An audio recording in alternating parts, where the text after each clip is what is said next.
El sabor del raspón. Una perspectiva sobre la metamorfosis de la conciencia. Este libro no pretende ser una verdad universal, ni un manual de iluminación, ni un tratado científico.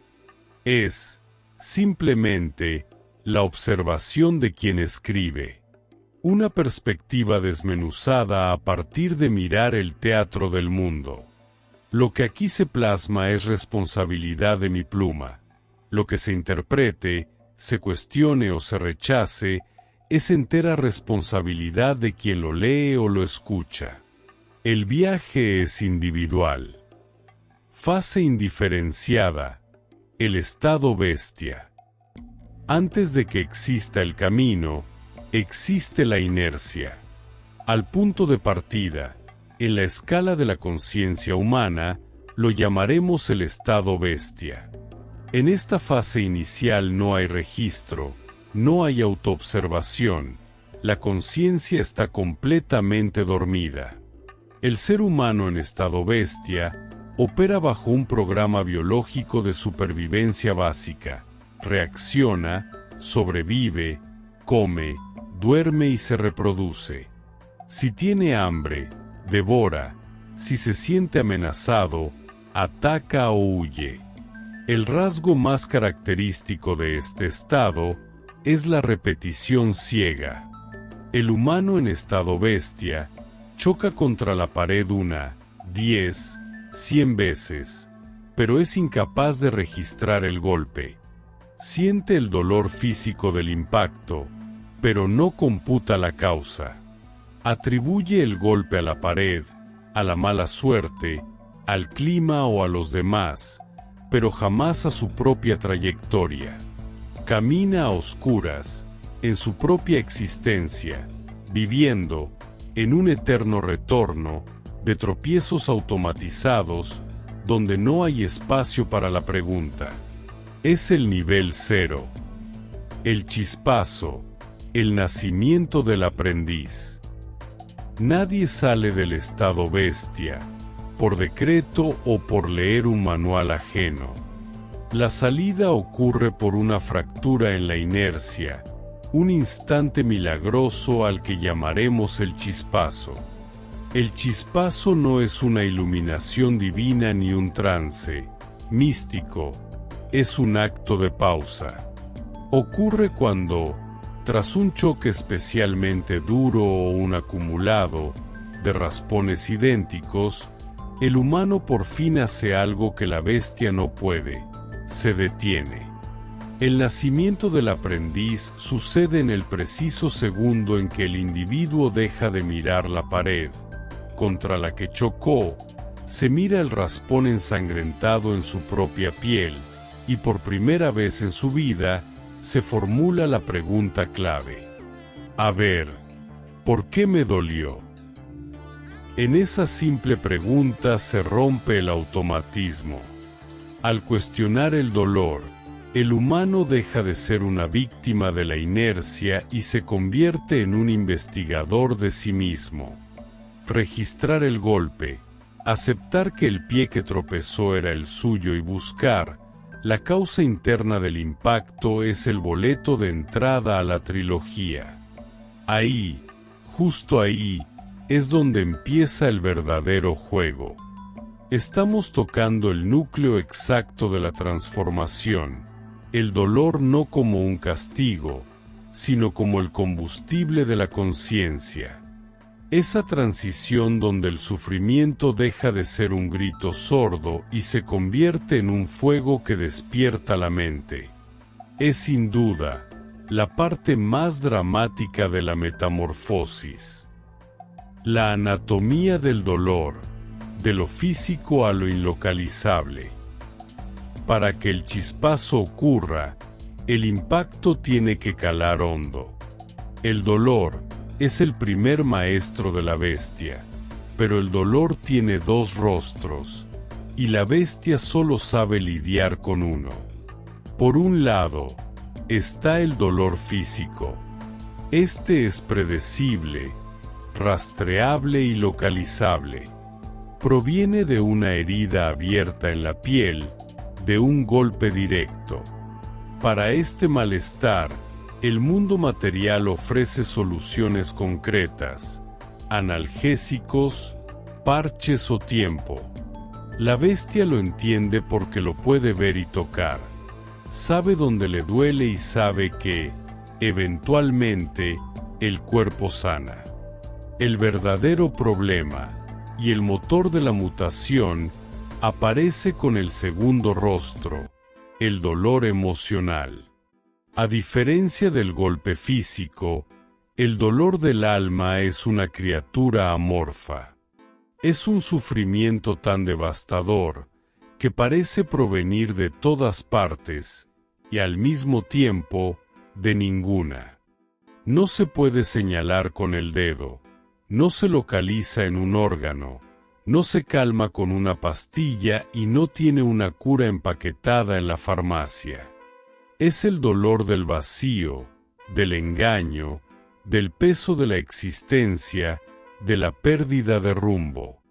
Ante este sufrimiento, las herramientas de la bestia quedan completamente inútiles. El punto crucial, el duelo. Cuando el dolor emocional fractura el cascarón de la inercia, la bestia colapsa. Al no encontrar un analgésico externo, el sistema automatizado de supervivencia se rompe. Es el momento del quiebre absoluto. Incapaz de contener la presión interna, la bestia desgarra sus vestiduras, se tira al suelo y se entrega a la tierra. Llora desconsoladamente, descalza de orgullo y de defensas. En ese fondo, el panorama es desolador. Parece que ya nada importa, que la identidad se ha desmoronado, y que todo, absolutamente todo, está perdido. Sin embargo, este estado de ruina total no es el fin, es el punto crucial de la metamorfosis. Es en el fondo del pozo donde ocurre la alquimia. Tirada en el polvo, la bestia no solo experimenta la agonía del dolor, sino algo mucho más poderoso, el peso de su propio arrepentimiento. Al mirar sus heridas inlocalizables, el individuo experimenta un dolor profundo por haberse permitido tanto daño a sí mismo, por haber sido cómplice de sus propios atropellos durante tanto tiempo. Este arrepentimiento no es culpa estéril, es un reconocimiento. Y es justamente ahí, en el punto más oscuro del sufrimiento autoconsciente, donde se enciende una llama diminuta pero indestructible en el corazón. La conexión de la llama, el nacimiento del aprendiz. Esa chispa que nace en el pecho, no se queda estancada en el puro sentimiento. Tiene una dirección fija. Sube y conecta directamente con el cerebro, activando los engranes de la conciencia. El dolor se vuelve inteligente. Deja de ser un lamento animal para convertirse en comprensión pura. La llama ilumina el entendimiento y le da un sentido al sufrimiento. El dolor ya no es una injusticia del mundo, sino el costo de haber caminado dormido. Cuando todo parecía perdido, cuando la inercia de la bestia ha muerto en la tierra, el individuo se levanta. Ya no es el mismo que cayó. Se sacude el polvo, se mira las costras y con la llama de la conciencia encendida en la cabeza, da el primer paso consciente. Ahí, sobre las cenizas del estado anterior, es donde realmente comienza el camino del aprendiz. Fase 1. El aprendiz en el ruedo, el mito del superhéroe. Quitémonos la fantasía del iluminado o del superhéroe espiritual, que camina flotando sobre los problemas. El aprendiz, sigue siendo de carne y hueso, y el suelo sigue estando igual de duro. La diferencia no está en que deje de caerse, sino en lo que hace mientras va directo al piso. ¿Y cómo se levanta? Entrar al camino del aprendiz no otorga superpoderes, ni inmunidad, ni una armadura que detenga los golpes del mundo. Es crucial derribar el mito. El aprendiz no es un ser de luz, que camina flotando por encima del caos, inmune al error. Al contrario, el aprendiz se sigue tropezando, se sigue equivocando y se sigue yendo de boca contra la realidad. Las piedras del camino no desaparecen mágicamente, solo porque la llama de la conciencia se haya encendido en la cabeza. La verdadera metamorfosis no radica en la perfección, sino en el cambio de postura ante el impacto. La bestia chocaba y salía huyendo o culpaba al entorno. El aprendiz, en cambio, ahora es plenamente consciente del golpe. Cuando pierde el equilibrio y cae, ya no reacciona por puro instinto. Ahora, mientras va cayendo o mientras se sacude el polvo de las rodillas, activa el intelecto. Cuestiona cada golpe, disecciona el tropiezo y analiza la trayectoria. Ya no hay espacio para la queja estéril. Hay una necesidad imperiosa de entender la mecánica de su propio error. La terquedad obligatoria, caer desde su propia altura. Aquí se manifiesta la primera gran regla del aprendiz. Nadie aprende en cabeza ajena. El aprendiz es, por naturaleza, un explorador terco. Puede tener a los mejores mapas del mundo frente a él, pero su diseño interno le exige recorrer el territorio con sus propios pies. El aprendiz rechaza el abrigo del consejo preventivo porque sabe, intuitivamente, que el conocimiento teórico es letra muerta. Para que una lección se convierta en carne, tiene que doler. Por eso, el aprendiz va por el mundo buscando sus propios límites. Necesita tropezar con su propio pie y medir la gravedad, cayendo desde su propia altura. Hay una dignidad brutal en este proceso. Caer desde la propia altura significa asumir la total autoría del fracaso.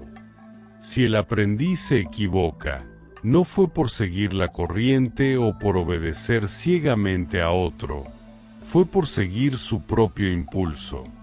Cada raspón nuevo es un trofeo de su propia audacia, un dato duro para su bitácora de investigación. El ciclo dinámico: caer, enseñar y registrar. La vida del aprendiz se convierte entonces en una dinámica constante, una trilogía interna que repite a lo largo de los días. Se arriesga, calcula mal, la soberbia o la distracción le ganan, y se cae. Experimenta el dolor de forma lúcida. Al levantarse, no esconde la cicatriz. Con naturalidad, le muestra al que viene al lado cómo fue que perdió el equilibrio, detallando el ángulo del error. Enseña cómo se cayó, no desde el pedestal del que lo sabe todo, sino desde la honestidad del que acaba de probar el polvo. La sabiduría temprana. Al registrar la causa y compartir la experiencia, el aprendiz extrae una pequeña dosis de sabiduría cotidiana. No es la iluminación absoluta, es un saber práctico. En esa esquina, si pisas mal, te vas de lado. Este ciclo se repite en niveles sucesivos. El aprendiz vive en una escuela sin graduación final, donde cada nivel superado solo significa que las piedras del camino se vuelven más sutiles y los cuestionamientos más profundos. El juego nunca se detiene, porque el aprendiz ha entendido que la única forma de no estancarse es mantenerse siempre con las rodillas listas para el siguiente impacto. Hemos dejado claro que la conciencia no te quita lo humano ni lo torpe, sino que te quita lo ciego. El umbral de la paz temprana, el perdón absoluto. Hay un momento de tregua en el andar del aprendiz. Al recordar aquel día crucial en que tocó tierra, con las vestiduras desgarradas y el orgullo aniquilado, el aprendiz experimenta una profunda limpieza interna. En ese fondo del pozo, ocurrió un milagro silencioso. Todo fue perdonado. El aprendiz logró perdonarse a sí mismo por los años de ceguera y por el daño consentido, y en el mismo acto, perdonó al mundo que le rodea, entendiendo que el entorno también opera desde su propia inconsciencia. El resentimiento se evapora, las cuentas quedan en ceros y el alma experimenta un alivio genuino. El terreno está limpio. Sin embargo, es justo después de esta gran purificación cuando el aprendiz choca de frente con la cruda realidad del proceso humano. La paz del perdón no es un estado anestésico, y el camino de la conciencia no es un jardín de rosas definitivo. Es ahí donde surgen las preguntas desgarradoras que sacuden su nueva realidad. ¿Por qué, si ya perdoné, las heridas siguen sangrando? ¿Por qué todavía duele el recuerdo y cala el día a día? ¿Dónde están los doctores del alma que prometían la cura definitiva? ¿Por qué carajo sigo cometiendo errores si se supone que ya desperté? ¿Por qué no soy perfecto? ¿Dónde está el paraíso que me prometieron al final del sufrimiento? El aprendiz descubre, con cierta frustración, que el perdón cura la infección, pero no elimina el tiempo que tarda la carne en cerrar, ni evita que afuera el viento siga soplando frío. La perfección es un espejismo. Los tropiezos continúan porque la vida sigue en movimiento. El nacimiento del maestro. El hambre espiritual. Estas preguntas no hunden al aprendiz de vuelta al estado bestia, pero sí generan una profunda crisis de crecimiento, el hambre espiritual. El aprendiz ya no se conforma con reaccionar, pero tampoco le basta con solo cuestionar el golpe, después de que ocurrió, ahora necesita entender la estructura del camino.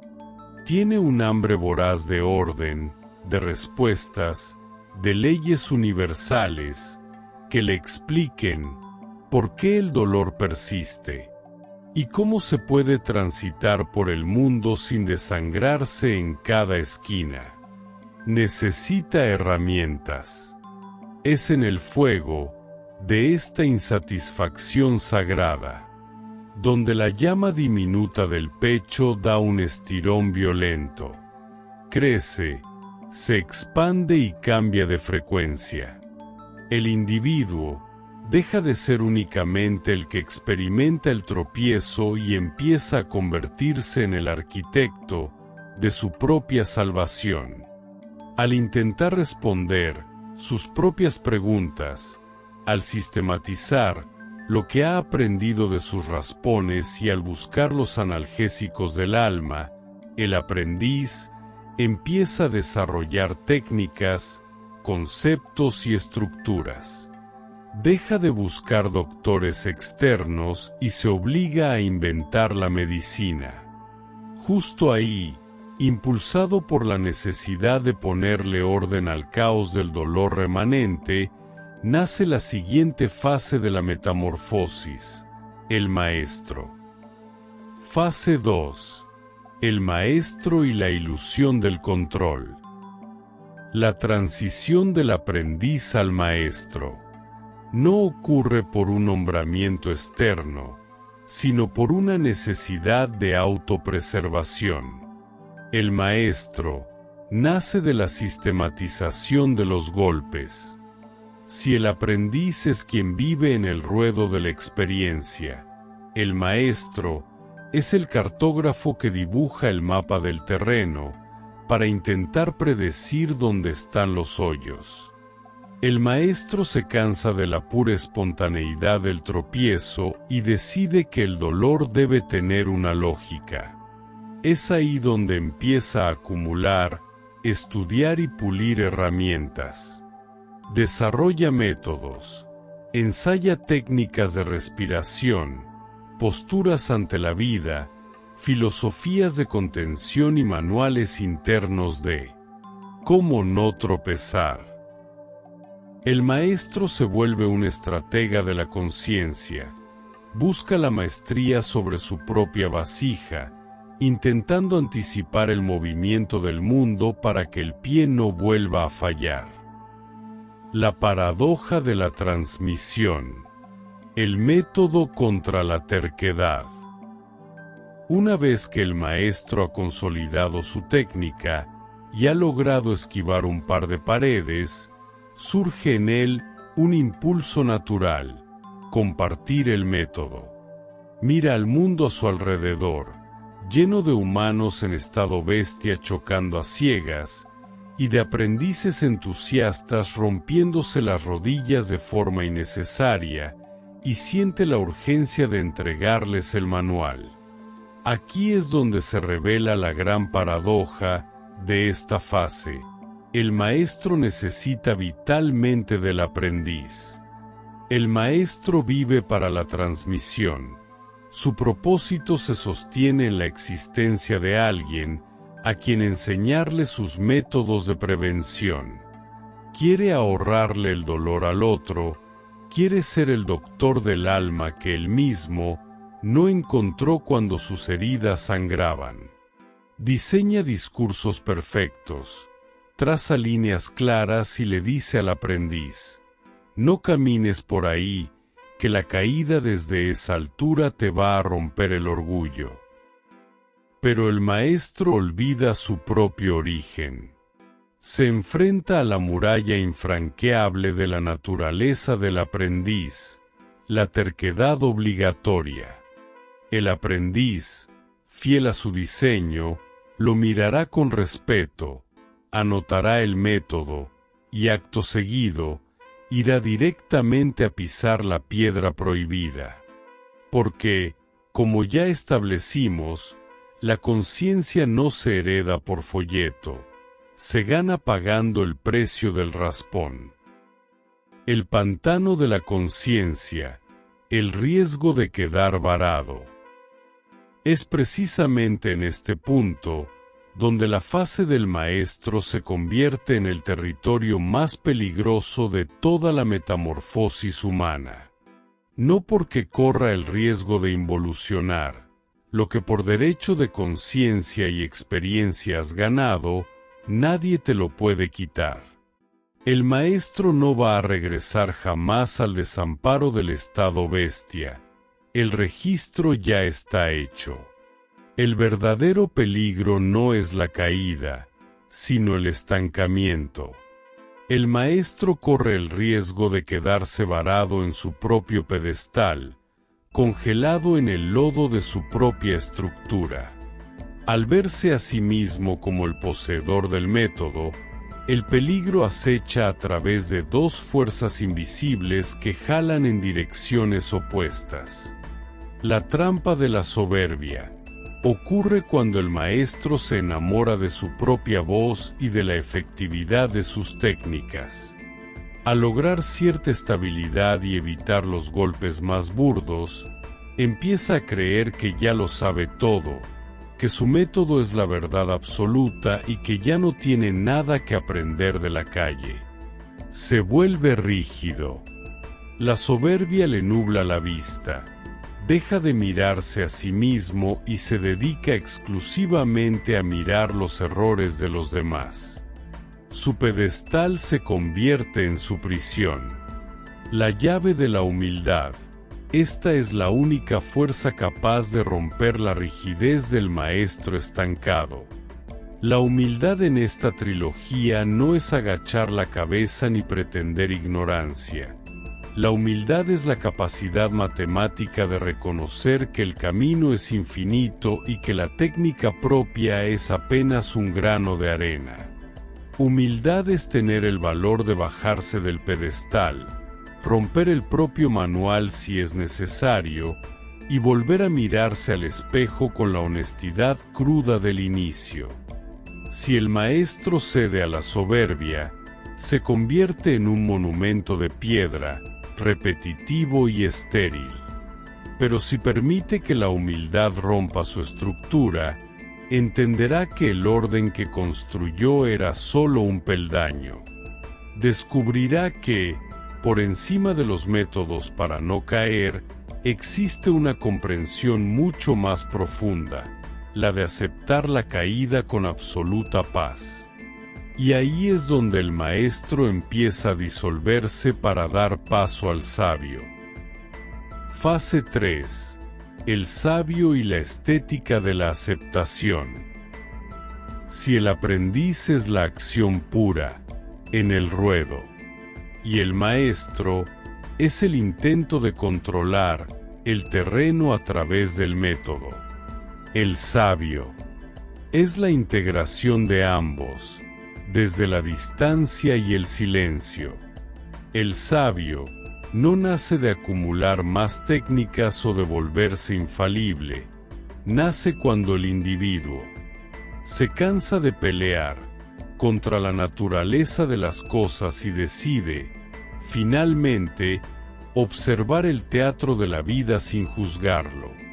El sabio ya pasó por la terquedad ciega de la bestia, ya se rompió las rodillas como aprendiz, y ya construyó, y vio derrumbarse, los pedestales del maestro. Al haber transitado toda la escala, su mirada cambia por completo. Deja de buscar el paraíso o la perfección y se reconcilia con el desorden del mundo. La distancia lúcida, el observador del choque inevitable. La principal característica del sabio es que ya no intenta salvar a nadie de su propio proceso. Mientras el maestro se desgasta tratando de entregarle manuales al aprendiz para que no sufra, el sabio se sienta en la esquina del escenario a observar el choque inevitable con una sonrisa de profunda compasión y aceptación. El sabio mira al maestro ensayando sus discursos y mira al aprendiz ignorando las advertencias para ir directo a pegarse contra la pared. El sabio no interviene, no grita, no regaña. ¿Por qué? Porque el sabio posee la memoria del suelo, sabe perfectamente que ese golpe que el aprendiz está a punto de darse no es una tragedia, sino el único combustible real que encenderá su conciencia. Intervenir para evitarle el dolor sería robarle su derecho a transformarse. El sabio entiende que el error es perfecto y que el tropiezo es el verdadero maestro de todos. La escala del entendimiento, los niveles del sabio. La sabiduría no es un estado estático, ni una meta donde uno se sienta a descansar para siempre. La sabiduría tiene niveles sucesivos: sabio 1, sabio 2, sabio 3, y así en adelante. Estos niveles no miden qué tanto sabe una persona, sino que tanta realidad es capaz de soportar con el corazón en paz. En los niveles iniciales de la sabiduría, sabio 1-2, el individuo comprende el juego de la vida, pero aún siente el impulso de explicarlo o la tentación de aislarse del mundo para no contaminar su paz. Conforme se avanza en la escala, sabio 3 en adelante, la necesidad de demostrar algo se extingue por completo. El sabio se vuelve cada vez más simple, más transparente y menos solemne. Va perdiendo el equipaje de los grandes conceptos espirituales. Entiende que siempre, absolutamente siempre, habrá algo nuevo que aprender y un motivo para levantarse de la tierra, porque la existencia nunca deja de moverse. En los niveles más altos, el sabio llega a la conclusión de que a ciertos puntos del pasado o de la inconsciencia no se regresa ni para agarrar vuelo, pero no lo dice desde el orgullo, sino desde el sano reconocimiento de sus propios límites. El retorno al origen. El sabio supremo es el verdadero aprendiz. Aquí es donde la trilogía muerde su propia cola y la metamorfosis de la conciencia cierra el círculo perfecto. El nivel más alto del sabio es el que lo regresa de inmediato a la postura del aprendiz. Cuando el sabio alcanza la madurez absoluta, se despoja de todos los títulos, de todas las certezas y de todos los métodos del maestro. Se da cuenta de que la soberbia de creer que se sabe algo es el único freno para seguir expandiéndose. Por lo tanto, el sabio supremo decide vaciar su vasija por completo y habitar el mundo con la misma inocencia, curiosidad y apertura con la que el aprendiz dio su primer paso consciente. Al final de todo el trayecto, después de haber desgarrado las vestiduras en la tierra, de haber llorado el dolor inlocalizable, de haber encendido la llama en el cerebro y de haber cartografiado el camino, el sabio se mira las manos y sonríe ante la gran verdad de la existencia.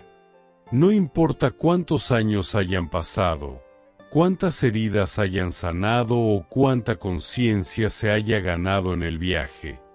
Al final del día, lo único que realmente sabemos hacer en esta vida es ponerle un poquito de mertiolate al raspón, abrazar la cicatriz y seguir caminando.